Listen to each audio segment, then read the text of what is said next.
My name is Evelyn Brooks. I'm 68 years old. My hair is naturally silver, never dyed. My back is straight, thanks to a habit of dancing in my younger days.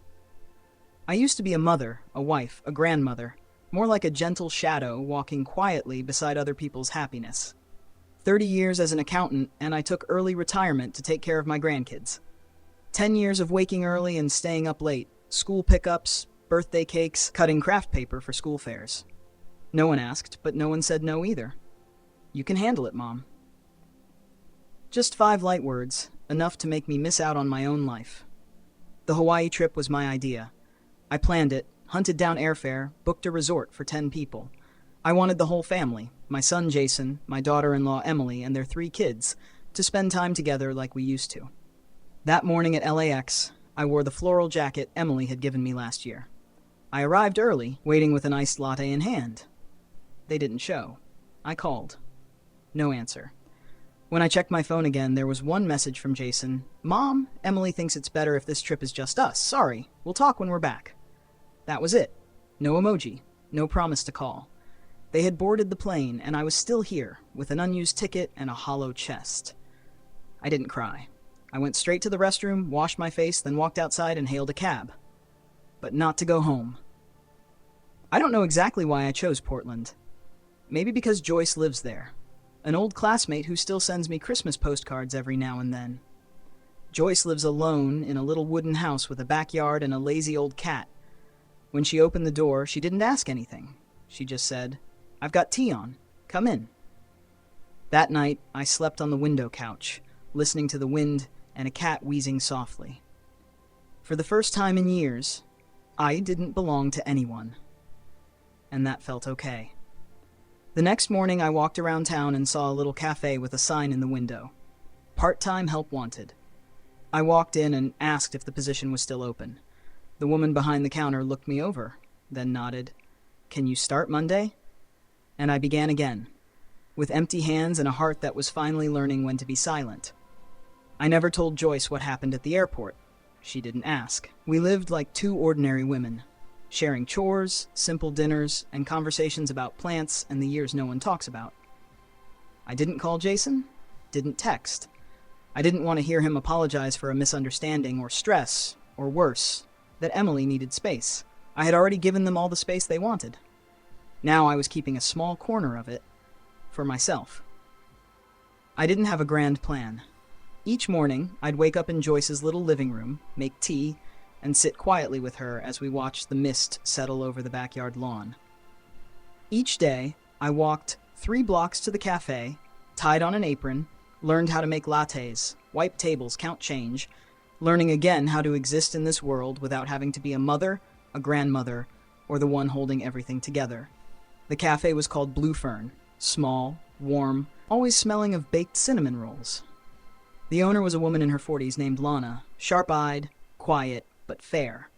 She didn't ask why an old lady from California wanted a minimum wage job wiping tables. She just said, as long as you show up on time and don't drop anything, you can stay. So I stayed. On Saturdays, I brought in dried flowers to brighten the windowsill, cleaned the dusty corners myself. Once, I caught myself humming an old lullaby I used to sing to Jason while washing cups, and realized no one told me to stop. One late afternoon, while arranging ginger cookies in the display case, I saw him for the first time, a man with silver hair and a dark brown coat, standing slightly tilted in the wind. He ordered an Americano and sat in the back corner with an old leather-bound book, never looking up. The next week, he came back. And again the week after. I asked Lana, and she just shrugged. His name's Arthur. His wife passed a few years back. Comes in twice a week. Same table, only ever orders black coffee. I never started a conversation, but every time I poured his coffee, I added a packet of brown sugar next to the cup. He never used it, but he never pushed it away either. There was something familiar in his eyes. The kind of look you only see in those who've lost something they know won't be returned. One March evening, with Portland still clinging to its cold, I came home and found Joyce sitting by the fireplace, holding a white envelope. "Mail came for you, from California." I assumed it was from Jason. I didn't open it right away. I set it on the table, made tea, sliced banana bread. Only when the room was quiet, save for the lazy cat scratching the floor, did I open the envelope. It wasn't Jason's handwriting. It was neater, younger. Inside was an old photo, me holding a little boy in our backyard.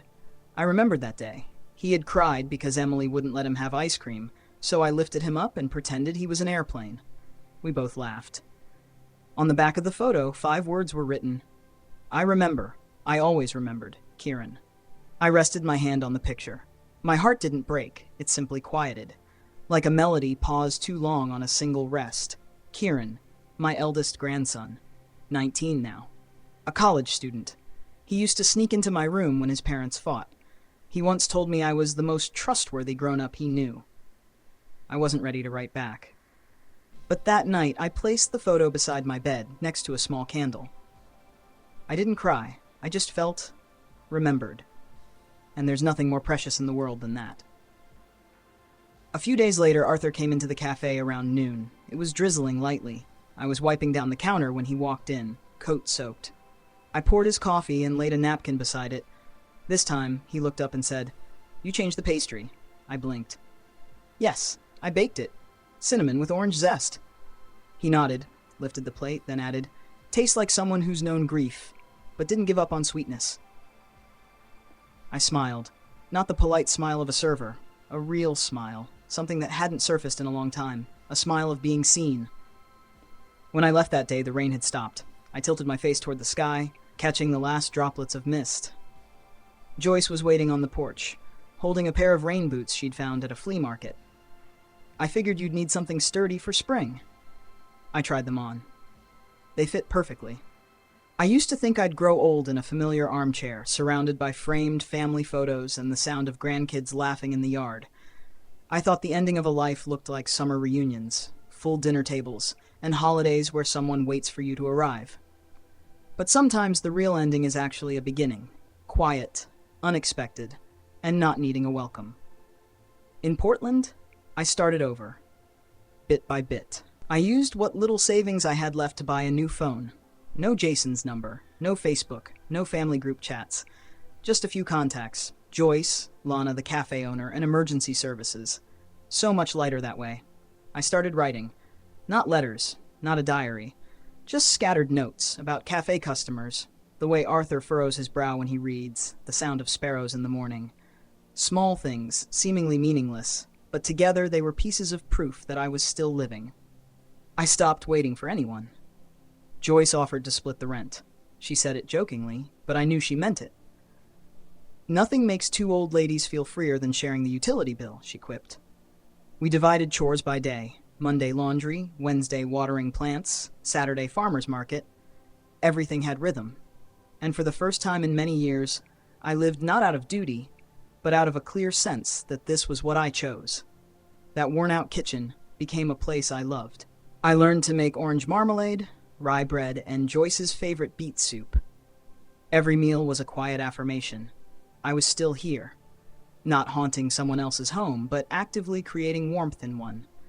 I taped a photo of Kieran to the inside of a cabinet door, not to mourn or long for him, but to remind myself that even if most of my family had forgotten me, unconditional love still existed. At the cafe, I did more than I had to. Lana said I could stick to clearing tables, but I felt I needed more. I added fresh flowers to the vases, reorganized the bookshelf, taught myself how to operate the espresso machine. I discovered I was good at it, not because I had anything to prove, but because for the first time I felt recognized without having to sacrifice. Regulars began to remember my name. A red-haired college student always asked for an extra scoop of ice cream in his latte. A little girl who liked to draw near the window would hand me doodles of cats on napkins. And Arthur, still at his usual table, still ordering black coffee, sometimes asked about the new pastries or shared book quotes with me. Once he said, "People think living alone is lonely, but I think if you're living for yourself, it's not." I nodded. Maybe both of us understood that more clearly than anyone else could. One Sunday morning, I looked at myself in the mirror for a long time. I wore a rose-colored sweater, the beaded necklace Joyce had given me, and a touch of soft lipstick. Not for anyone to notice. Not for compliments. Just so I could see myself. A woman who had stood back up after being cast aside, not with fury, but with a quiet, resilient grace. I decided to buy a used bicycle. I rode down tree-lined streets, the breeze brushing my cheeks like a blessing. I laughed aloud. Not a stifled, polite laugh, but something light and freeing. The kind of laugh that says you've survived the storm and come through intact. That evening, Joyce and I sat by the fire. She was knitting. I was rereading some notes I'd written. Then Joyce asked, "Do you resent them, Jason, Emily?"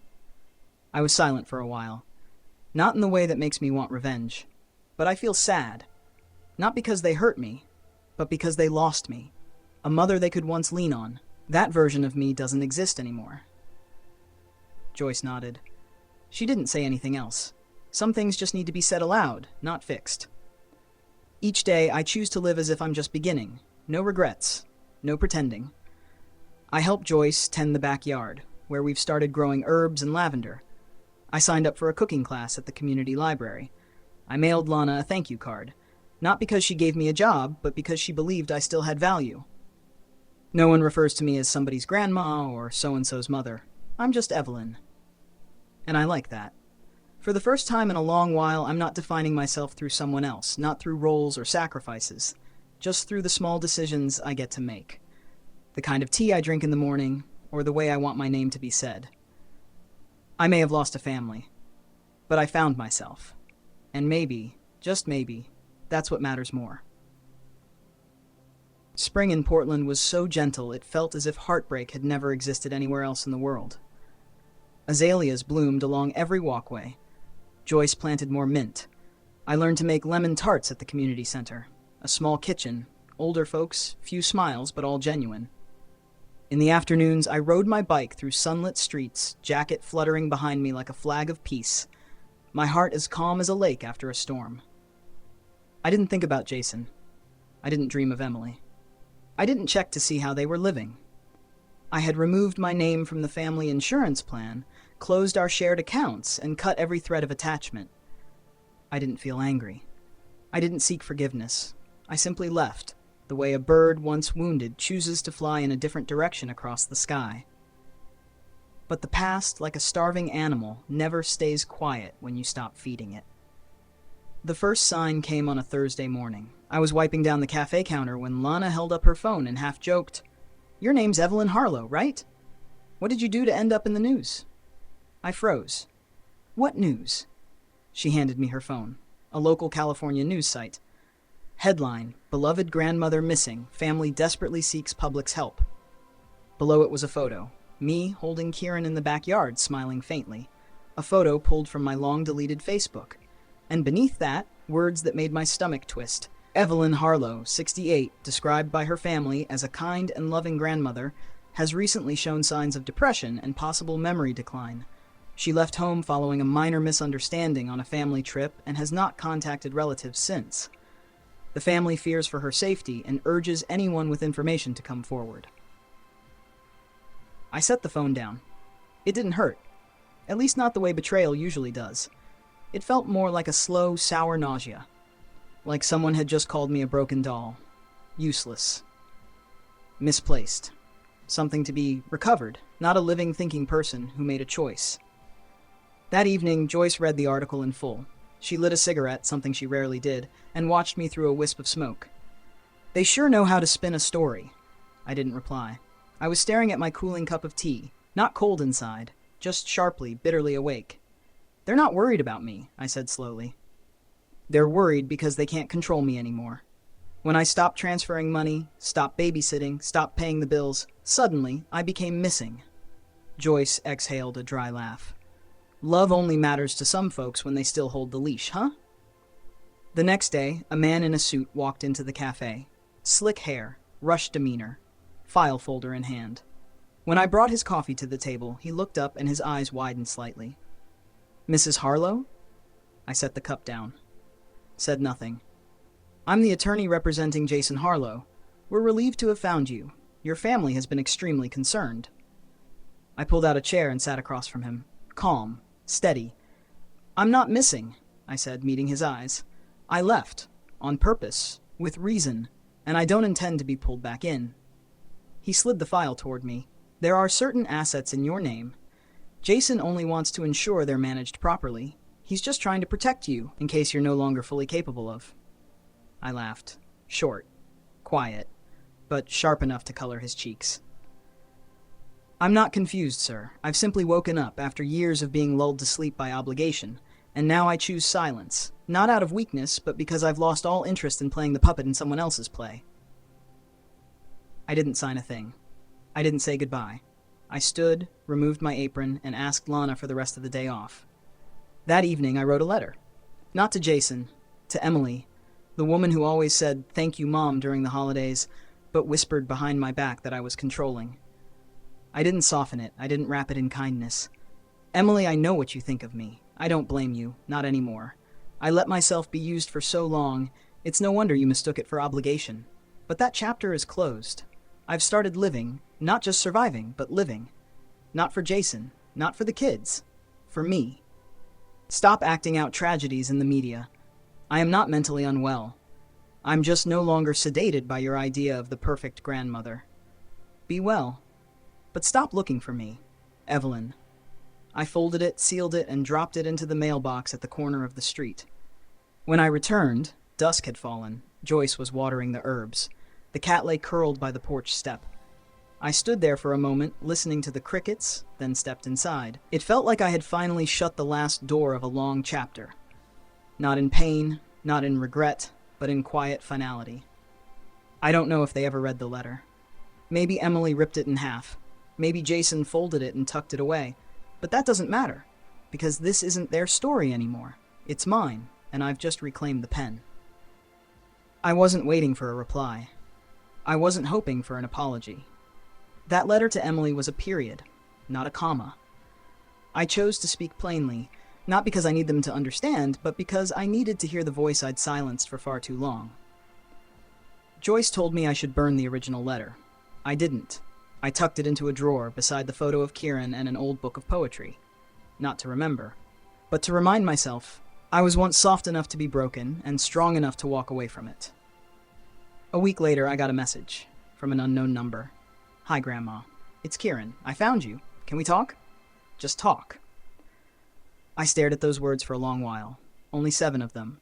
But I could feel the care, the sincerity, in everyone. No blame, no anger, no sides. Just a boy who once curled up in my lap, now grown and brave enough to find his way back to the light. I wrote back, "Yes, come Sunday. Afternoon. I'll make lemon tart." Sunday afternoon, Joyce was out. I was home alone, washing dishes, wiping down the counter, setting out 2 teacups, one plain white, one rimmed with green, the one Kieran used as a child. The tart had been in the oven since morning, slightly overbaked around the edges, but fragrant and warm. I placed it on the wooden table and sat down. My hands didn't shake. Neither did my heart. I heard the creak of a bike outside. The door opened. Kieran stepped in, taller than I remembered, taller even than his father. His long brown hair was tied back at the nape of his neck, but those eyes were still the same gray-blue, the same gaze that once kept me awake through nights of fevers, soothing me as much as I soothed him. We didn't hug, not right away. We just looked at each other long enough to know there was no blame, no awkwardness, just a quiet longing that had softened into love. I smiled. "You've grown so much." Kieran smiled back. "You still look like I remember, just sharper eyes now." I poured the tea. The scent of licorice filled the kitchen. We had tart and tea. No one mentioned Jason. No one brought up the trip or the article. Instead, Kieran told me about college, the philosophy classes he loved, the documentary he was working on about homelessness in the suburbs. I told him about the cafe, learning to steam milk without spilling, and Arthur, the quiet man who read paperbacks every Wednesday afternoon. Then he asked, "Are you okay, Grandma?" I looked at him. Didn't say I was fine out of habit. Didn't pretend strength. I told him the truth. I'm not just okay. I'm alive. For the first time in years, I'm not expected to be anything. I just get to be... and that. It's a gift. He looked down, then up again slowly. "I'm sorry I didn't say anything when they treated you the way they did. I saw. I knew. But I stayed quiet." I shook my head. "You don't have to apologize. Not when you're the only one who came back." We sat in silence. A peaceful one. as if everything that needed to be said had already passed between the crumbs and the tea. Kieran got up, walked around the kitchen, glanced at the old paintings Joyce and I had put up. "Can I come visit sometimes, when I just need to?" I nodded. "If you ever need a place where no one asks whose side you're on, this is that place." He stepped toward me and hugged me. Not rushed, not trembling. The hug of someone who had grown up, someone who had learned what pain felt like. I patted his back gently, closed my eyes, didn't cry. But deep in my chest, something old and tight quietly came undone, like a knot that had waited years for the right hands to release it. After Kieran left, I stepped into the garden. The sky was still light, lavender on the breeze. Joyce returned, waving from the gate. "You had company?" I smiled. An old child, one who found his way back, not asking for anything, just showing up. Joyce understood. She always did. That night, I jotted down a few lines in my notebook. Some ties, when cut, leave us thinking we'll fall apart. But often, it's in the release that we learn. Our legs were steady all along. Love isn't what keeps us in place through fear. It's what brings someone back, without judgment, when all the noise is gone. I closed the notebook. Lighter. Because after everything, what I had left wasn't the idea of family people talk about. It was the truth that remained. And chose to return. Not with noise, but with a beautiful silence. November settled in gently, with pale sunlight and the scent of fallen leaves. I stood on the front porch, wrapped in a thick sweater, hands curled around a cup of tea, watching Emma, Joyce's granddaughter, ride her bike in wide circles through the backyard. Her cheeks were flushed from the wind, her ponytail lopsided, her sweater stretched tight across the shoulders. She let out a laugh as she nearly tipped over, then turned to shout, "Look, Miss Evelyn, look at me!" I waved back and smiled. I hadn't heard a child call out to me with joy in their voice for nearly 3 years. But that no longer hurt the way it used to. I had learned to open my heart again, not by reclaiming blood ties, but by welcoming new bonds, unforced, unspoken, and real. That evening, after Joyce had gone to bed early, I sat alone in the kitchen. No overhead lights, just the soft glow of the fireplace slipping through the door. On the table, a sheet of stationery, my old silver fountain pen, a warm mug of tea, and one quiet question I'd saved for a long, long time. "So what now, Evelyn?" There was no one left to reject me. No one needing forgiveness. No more reason to prove anything. Just me and the question. Portland began to write. "To Evelyn, the woman who rose from the ashes, this is the last letter. Not to remember sorrow, not to trace old scars, but to mark one simple truth. You made it through the pain, and you are still standing. You weren't abandoned. You were released. You didn't rebuild the rotting house. You found a different patch of land, with different wind and different light. You planted again from scratch, and learned you didn't need old bricks to build something warm. You didn't scream at the door that closed. You turned your back and carved another one into stone, with your bare hands. They thought your softness made you weak. But it was love, unreturned, that forged you into something harder than rage. They thought you would crawl back, ashamed, apologizing, small. But you chose silence. And that silence was never surrender. It was freedom. You learned to breathe again, not to survive, but to live fully. You learned how to shop for groceries, cook soup, tend to soil, smile at a stranger. You learned how to hear your own heartbeat without waiting for permission. You used to fear loneliness. Then you saw some kinds of loneliness come to cleanse, to make you light enough to rise. You don't need to be called mom or grandma or the one who always gave. You just need to be called by your name, Evelyn. And after years of living as the backdrop to other people's joy, that name finally belongs to someone real. You came back to life, and this time, no one gets to bury you again. So keep writing, keep planting, keep biking to the Saturday market, sipping hot lattes, and smiling at the man who reads alone in the cafe corner. Not to color life in, but because life was already vibrant. You just had to open your eyes. I love you for all that you endured, and for never giving up. I folded the letter, slid it into an envelope, and tucked it inside a small tin box, beside Kieran's photo, a ticket stub from the first movie I saw alone in Portland, and a scrap of paper with Joyce's handwriting. Freedom doesn't mean no attachments. It means choosing what's worth keeping. I never mailed the letter. It didn't need to go anywhere. It had already arrived, at its one true destination, me. The next morning, I rose early, made coffee, and took a chair out to the porch.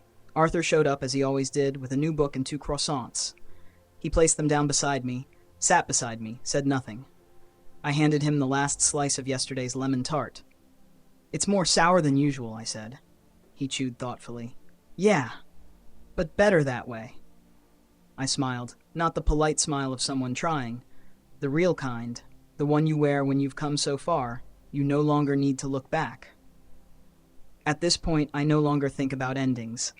Life isn't a storybook. There's no neat the end. It just keeps flowing. And if we're brave enough to stay with ourselves, then wherever we go, we are home. I don't know what the future will bring.